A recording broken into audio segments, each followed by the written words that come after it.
पश्चिम बंगाल में हालात लगातार बद से बदतर होते जा रहे हैं। तृणमूल कांग्रेस के लिए कहा जा सकता है क्योंकि एक के बाद एक बहुत से नेता हैं ममता बनर्जी से पाला तोड़ते जा रहे हैं, दूर होते जा रहे हैं और ऐसे में परेशानी टीएमसी की बढ़ती जा रही है। टीएमसी में अभिषेक के खिलाफ कल्याण की बगावत, कल्याण बनर्जी की बात यहां पर की जा रही है और उनकी बगावत देखने को मिली है।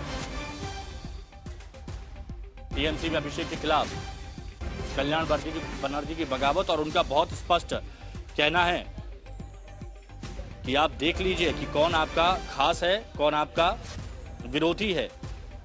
ममता को अल्टीमेटम देकर कह रहे हैं कि भतीजे को चुने या वफादार नेताओं को। अभिषेक बनर्जी कह रहे हैं, अभिषेक को घमंडी बताया जा रहा है कल्याण बनर्जी की तरफ से। ये बड़ी खबर इस वक्त है कि आपको बता रहे हैं।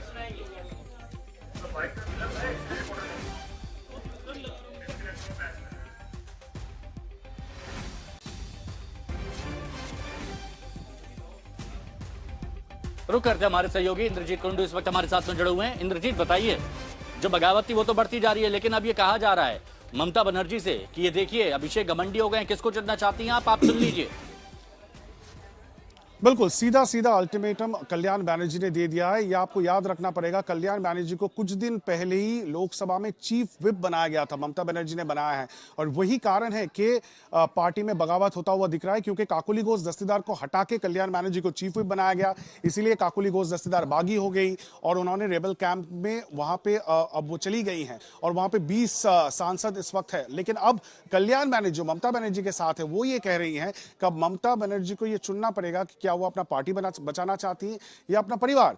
अभिषेक बनर्जी को वो रखना चाहती है, क्योंकि अभिषेक बनर्जी जिस रुख जिस रवैये के साथ पार्टी चला रहे हैं, वो ये कह रहे हैं कि इससे वो अपमानित फील करते हैं। क्योंकि आज हाईकोर्ट में जो केस हुआ था, सीआईडी का केस, वो अभिषेक बनर्जी के लिए कल्याण बनर्जी खुद लड़ रहे थे। लेकिन अब उनको ये कहा गया है कि वो इस केस में ना लड़े और कोई दूसरा लॉयर को रखा गया है। इसलिए वो कह रहे हैं कि वो बहुत ज्यादा अपमानित फील करते हैं। अभिषेक बनर्जी एरोगेंट है और उसके साथ साथ अभिषेक बनर्जी उनको ट्रस्ट नहीं करते, और जिसे ट्रस्ट नहीं करते उसके साथ काम करना बिल्कुल नामुमकिन है। ये अल्टीमेटम ममता बनर्जी को कल्याण बनर्जी ने दे दिया है, ये कहते हुए कि या वो अपना पार्टी बचाए या तो अपना परिवार रखे और भतीजे अभिषेक बनर्जी के साथ रहे। अच्छा इंद्रजीत, एक बात बताइए, देखिए आप पश्चिम बंगाल की राजनीति को बहुत अच्छे से समझते हैं। हम जब से ये बगावत का दौर शुरू हुआ है तब से आप हर खबर पर नजर बनाए हुए हैं। लेकिन जब कल्याण बनर्जी ऐसा कह रहे हैं तो कल्याण बनर्जी अब आगे क्या कदम उठा सकते हैं? क्या उनके मन में चल रहा होगा? क्या आप भाप पाए? फ्रीम ओढ़खू देखिए, इस वक्त कल्याण बनर्जी साफ उनका जो रुख है वो साफ कर दिया है। वो कह रहे हैं अभी के लिए इस वक्त मैं तृणमूल कांग्रेस में हूं, मैं ममता बनर्जी के साथ हूं और पार्टी के बुरे वक्त में मैं ममता बनर्जी को अपना समर्थन दे रहा हूं। लेकिन अगर पार्टी इस रवैये से चलता रहा और अभिषेक बनर्जी सब लोगों को अपना नौकर समझते रहे, नौकरशाही अगर चलेगी तृणमूल कांग्रेस में, तो उनके लिए पार्टी में कंटिन्यू करना मुश्किल है, वो नहीं कर सकते।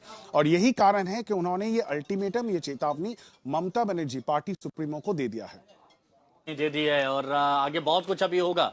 शुरुआत ये कही जा सकती है। शुक्रिया आपका हमारे साथ जुड़ने के लिए। लेकिन ये बात सही है, सत्य है कि टीएमसी में जो बगावत है वो रुक नहीं रही है और एक एक कर सब ममता दीदी को टाटा बाय बाय कह रहे हैं। अब आप लोकसभा की बात कर लीजिए, 28 में से बताया जा रहा है कि 20 सांसद अलग हो चुके हैं। अब राज्यसभा की बात करें तो अभी तक तो 3 की बात है और एक आध दो और बढ़ सकते हैं। हालात टीएमसी के लिए बहुत बिगड़ते जा रहे हैं। আমি খুশি একটা কারণে,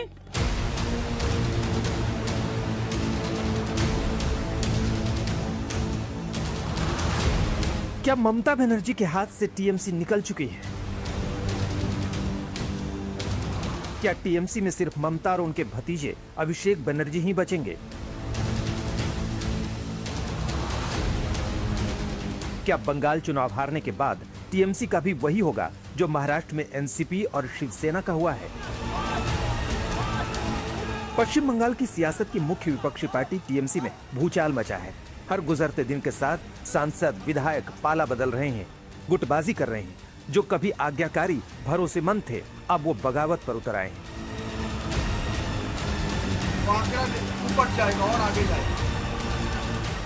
सयानी घोष, प्रतिमा मंडल, माला रॉय, मिताली बाग, टीएमसी के बागियों में ये नाम भी जोड़ लीजिए। इन सांसदों ने टीएमसी के बागी गुट से हाथ मिला लिया है। ममता बनर्जी की टीएमसी में इस समय भगदड़ मची है। सांसदों में भगदड़, विधायकों में अफरा तफरी, कोलकाता से दिल्ली तक भागम भाग मची है।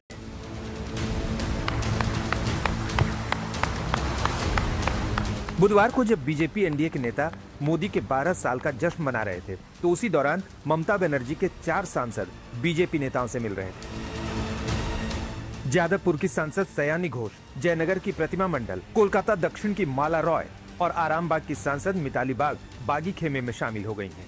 केंद्रीय मंत्री भूपेंद्र यादव के घर बैठक हुई, जिसमें बंगाल के सीएम शुभेंदु अधिकारी भी मौजूद थे। करीब 1 घंटे तक चारों सांसदों और बीजेपी नेताओं की बैठक चलती रही। बागी गुट का दावा है कि 19 से 20 सांसद उनके संपर्क में हैं। टीएमसी के बागी लोकसभा में अलग गुट बनाना चाहते हैं। अभी लोकसभा में टीएमसी के 28 सांसद हैं। अगर ये बागी कामयाब हुए तो लोकसभा में टीएमसी नेता का पद भी उन्हें मिल जाएगा। बागियों में शत्रुघ्न सिन्हा और देव अधिकारी को लेकर भी चर्चाएं थी, लेकिन टीएमसी सूत्र कह रहे हैं कि ये दोनों दीदी के साथ हैं। लोकसभा में टीएमसी सांसद अलग गुट बनाने की कोशिश में है, तो वहीं राज्यसभा से भी टीएमसी को झटके पर झटका लग रहा है। पहले सुखेंदु शेखर रॉय ने इस्तीफा दिया और अब सुष्मिता देव ने भी पार्टी और राज्यसभा की सदस्यता छोड़ दी है। सुष्मिता देव के पाला बदलने के पीछे असम के सीएम हिमंता बिस्वा की भूमिका अहम मानी जा रही है। मैं इतनी बड़ी लीडर नहीं हूँ कि मैं ममता दीदी पे कमेंट करूँ, ठीक है। आज मैंने उनको छोड़ा है, कल मैं किसी और पार्टी में जा भी सकती हूँ, पर मेरे से तो बहुत ज्यादा तजुर्बा उनको, अनुभव। और अभिषेक बनर्जी का कैसा लीडरशिप आपको लगता है? कि अभिषेक बनर्जी पे कमेंट करने का कोई फायदा नहीं है। It is very simple. मैं आपको ये जरूर कह रही हूँ कि ये मेरा राजनीतिक और व्यक्तिगत निर्णय है, और मैं मानती हूँ कि अगर डेवलपमेंट की राजनीति मुझे आसाम में करनी है तो रास्ता यही है। जो ममता बनर्जी मां माटी मानुष की राजनीति करने का दम भरती थी, उनकी पार्टी एक करारी हार में बिखरती जा रही है। पार्टी से बगावत करने वाले सांसद अपने ही नेता को कटघरे में खड़ा कर रहे हैं। टीएमसी में आए इस तूफान को शांत करने की कोशिश ममता बनर्जी कर जरूर रही हैं, लेकिन सफलता कितनी मिलेगी ये तो वक्त ही बताएगा। कोलकाता से इंद्रजीत कुंडू और दिल्ली से पीयूष मिश्रा के साथ आज तक ब्यूरो। कल्याण बनर्जी जो कि टीएमसी के कद्दावर नेता, वो बगावती हो चले हैं। साथ ही अभिषेक बनर्जी को घमंडी बता रहे हैं और ममता बनर्जी को अल्टीमेटम दे रहे हैं। उनसे बात की हमारे सहयोगी इंद्रजीत कुंडू ने, वो आपको सुनवाते हैं। He is such an arrogant person, and all the time this insulting. This is not possible for me to appear in this matter. I said I will not appear. So this is also mistrust. You are not just an advocate, you are also a senior member within the party. This is humiliating. This is humiliating. Does he not trust you? No, he never trusted me. Never trusted me. But you are right from 2022, you know what 2022 what I said about him. You know that. Kolanda, you are on the front line. Compulsion, he was under compulsion. He was working. I was working with him, but he never trusted me, and he will never trust me. But you are fighting. I am fighting for Mamata Banerjee. I am not fighting for anybody. I am fighting for Mamata Banerjee and fighting for the people of the state of West Bengal and the party cadre. No, but And who is he? Such an arrogant person. One must understand that if for Abhishek Banerjee, the party has been destroyed today. We have lost it. Everybody is saying this. Everybody is saying, I have not said. I am in the back days of the party. I was with the Mamata Di. I said, again I am saying, I am with Mamata Di. But Mamata Di has to choose whether Abhishek Banerjee she will keep or she will keep me. That's an ultimatum. Yes. This is, I leave it to her. Her wisdom. I leave it to her wisdom. So this is a dharam sankat for Didi. She has I leave it to her wisdom. Whatever she will do, that's all right. If she says no, without Abhishek Banerjee, party cannot run, I have to take my other decision. Because she has chosen Abhishek Banerjee right now. He's still the national. That's all right. That today I am saying this.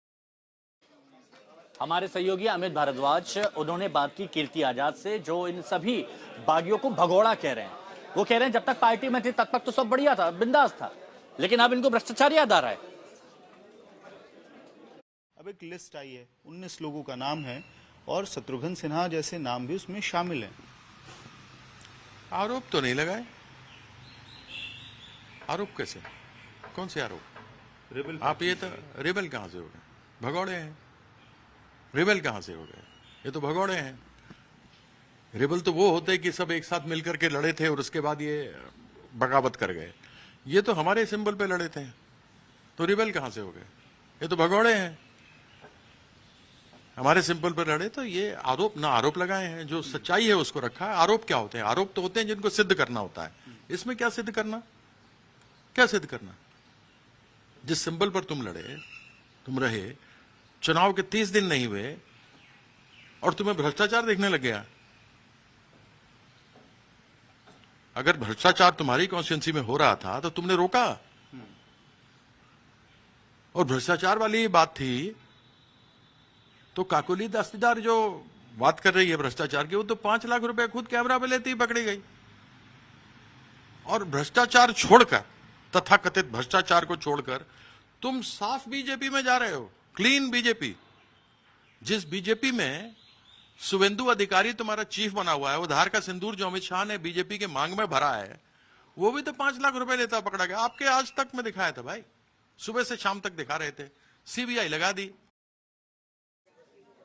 देखिए, बयानबाजी कुछ भी हो, लेकिन यह भी सच्चाई है कि इस्तीफे की झड़ी इस वक्त लग गई। और यह भी बड़ी खबर आपको बता दें कि एक और राज्यसभा सांसद का इस्तीफा हो गया है और ये पश्चिम बंगाल में ममता बनर्जी को एक और झटका है। सबसे पहले आप देखिए सुखेंदु शेखर रॉय, उसके बाद सुष्मिता देव और अब तीसरे प्रकाश चिकबराइक इस्तीफा दे चुके हैं। राज्यसभा सांसद प्रकाश चिकबराइक का इस्तीफा हो चुका है।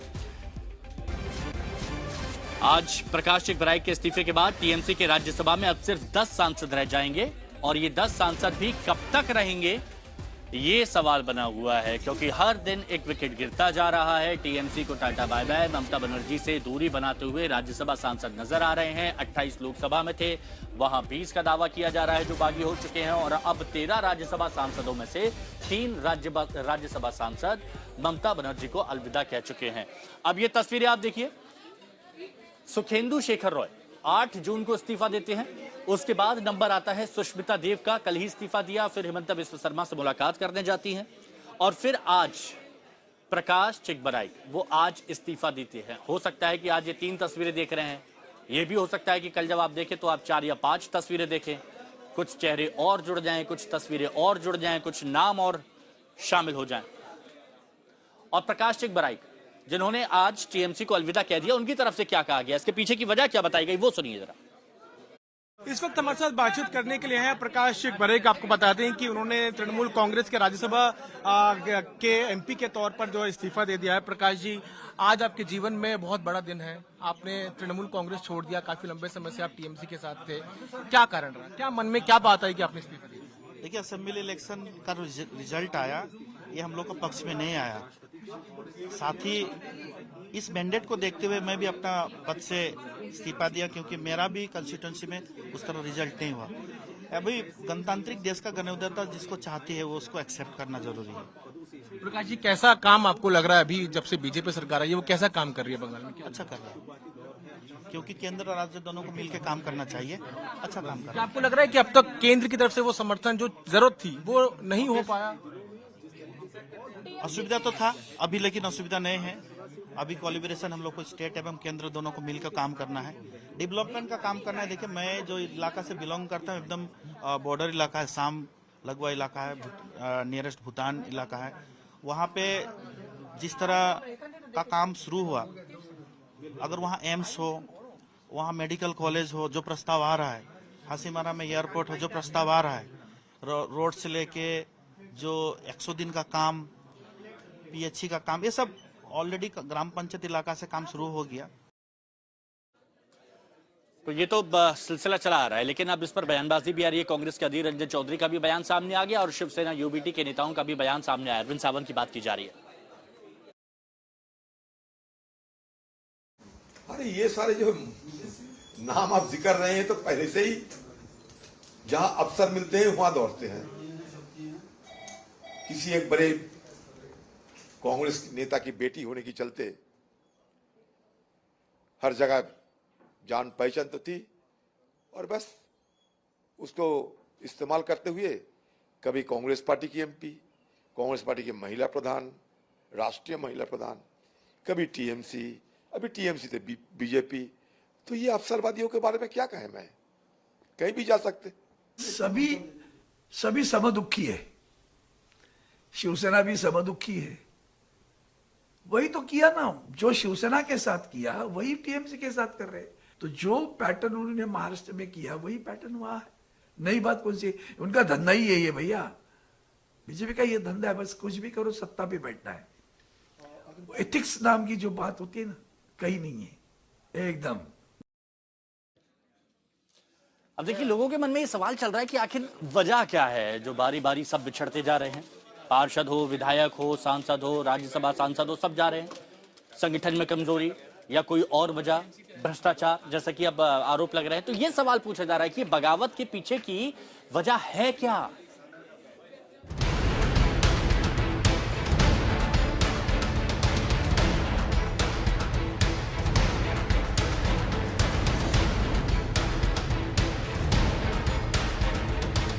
बंगाल चुनाव के बाद टीएमसी में जो तूफान आया है वो सिर्फ दिल्ली तक सीमित नहीं है। कोलकाता में बागी विधायकों का भी अपना गुट बन गया है और विधायकों में बगावत का झंडा उठाया है ऋतव्रत बनर्जी ने।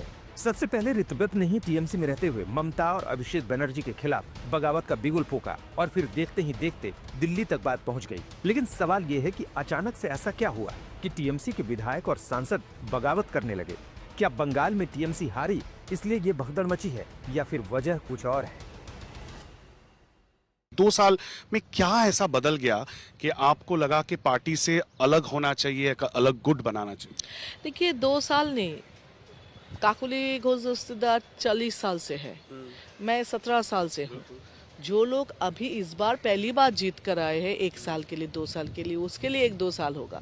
हम लोग के लिए इतना दिन, तो इतना दिन में तो कोई ना कोई अगर आप बोलेंगे जब जीते थे तब क्यों नहीं बोले थे, अभी हारने के बाद क्यों? जीतने के बाद भी बोले थे, बोलने की कोशिश किए थे। वहाँ पे सिस्टम नहीं है बोलने का, बोलने से सब रोकते हैं जो नहीं बोलना है, नहीं बोलना है। तो और अगर बोले भी तो उसका कोई रिजल्ट नहीं निकलते। आप 7 दिन 10 दिन इंतजार करो, कुछ नहीं। ये शताब्दी रॉय हैं, ममता बनर्जी के विश्वास पात्र सांसदों में से एक।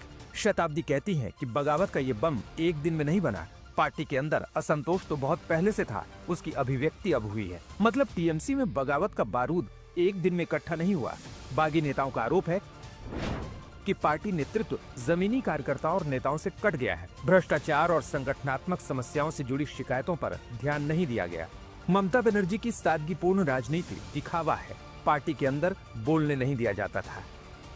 लगभग 20 सांसदों के एक असंतुष्ट गुट के उभरने की खबरें बताती हैं कि नाराजगी अब सिर्फ कुछ व्यक्तियों तक सीमित नहीं है, बल्कि ये एक व्यापक रूप ले चुकी है। बीजेपी की चुनावी बढ़त और पश्चिम बंगाल की बदलती राजनीतिक परिस्थितियों के बीच कुछ विधायक और सांसद अपनी राजनीतिक रणनीति पर पुनर्विचार कर रहे हैं और दल बदल की इन कोशिशों को मुख्यमंत्री शुभेंदु अधिकारी खुद हवा दे रहे हैं। एक तरफ बागी सांसद है, दूसरी तरफ विधायक। बागी विधायकों का दावा है कि उनके पास 60 से अधिक विधायकों का समर्थन है। जैसे ही विधानसभा सत्र शुरू होगा, हम अपनी शक्ति दिखाएंगे। बंगाल टीएमसी के पास 80 विधायक हैं और अगर इनमें से 60 विधायक बागी गुट में चले गए तो ममता के हाथ से पार्टी का नेतृत्व भी निकल जाएगा। मैं एक ही बात कहूंगा, जहां तक हमारे आंकड़ा का सवाल है, वो आंकड़ा बढ़ता जाएगा। जो आंकड़ा हम लोग प्रेजेंट किए थे 2/3 से ज्यादा, काफी सारे ज्यादा, वो जो आंकड़ा है, जब आप लोग से मिलेंगे विधानसभा का अधिवेशन जो होगा, वो आंकड़ा ऊपर जाएगा और आगे जाएगा। Absolutely, there is no question of dropping. In fact I won't name, let's wait and watch.